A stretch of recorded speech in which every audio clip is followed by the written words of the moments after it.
13 नवंबर को पूर्वांचल में टक्कर।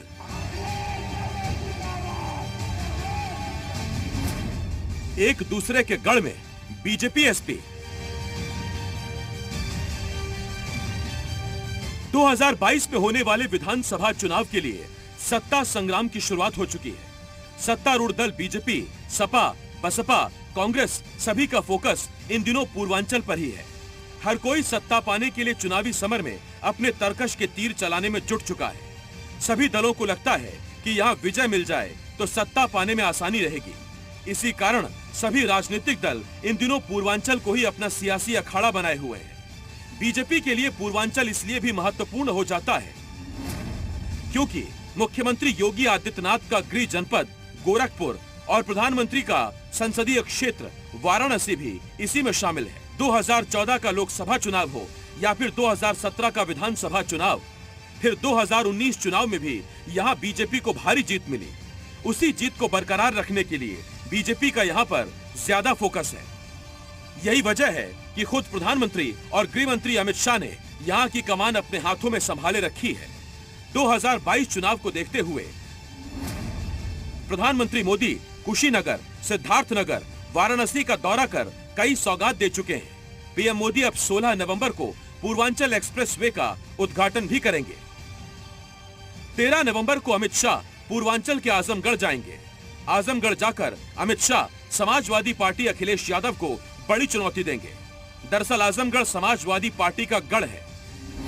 अखिलेश यादव यहां से सांसद हैं और इससे पहले मुलायम सिंह यादव आजमगढ़ से सांसद रहे हैं।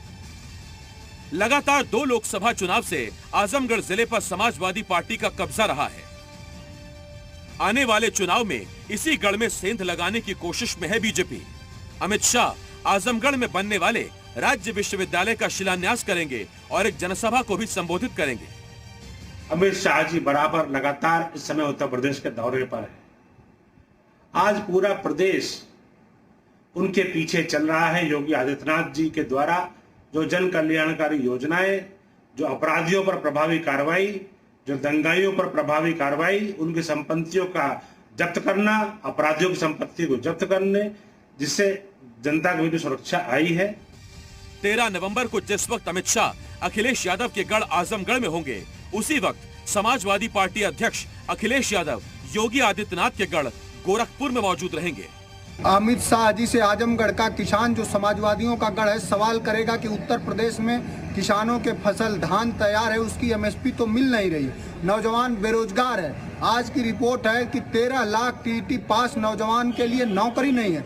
69,000 शिक्षक भर्ती में 22,000 दलितों पिछड़ों के साथ अन्याय किया गया।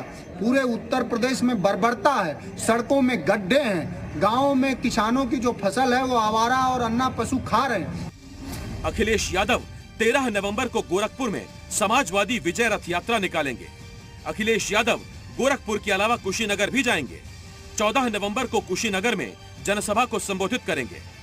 विधानसभा चुनाव में अखिलेश यादव पूर्वांचल पर ज्यादा फोकस कर रहे हैं।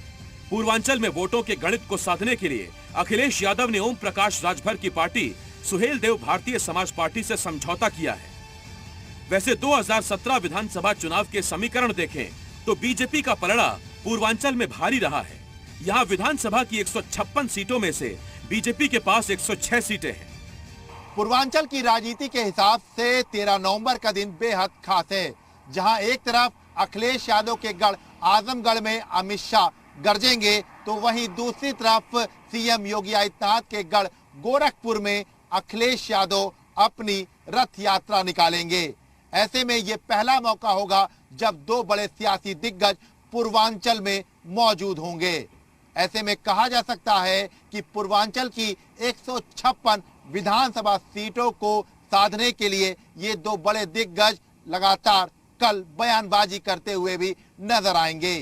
2017 में बीजेपी के साथ मिलकर चुनाव लड़ने वाले ओम प्रकाश राजभर ने हाल ही में सपा प्रमुख अखिलेश यादव के साथ हाथ मिला लिया। ऐसे में अब बीजेपी को पूर्वांचल में अपना समीकरण नए तरीके से बनाना है। शाह ने सपा के गढ़ आजमगढ़ से मिशन पूर्वांचल का आगाज करके प्लान बनाया है ताकि एक बड़ा सियासी संदेश दिया जा सके। ब्यूरो रिपोर्ट, जी मीडिया।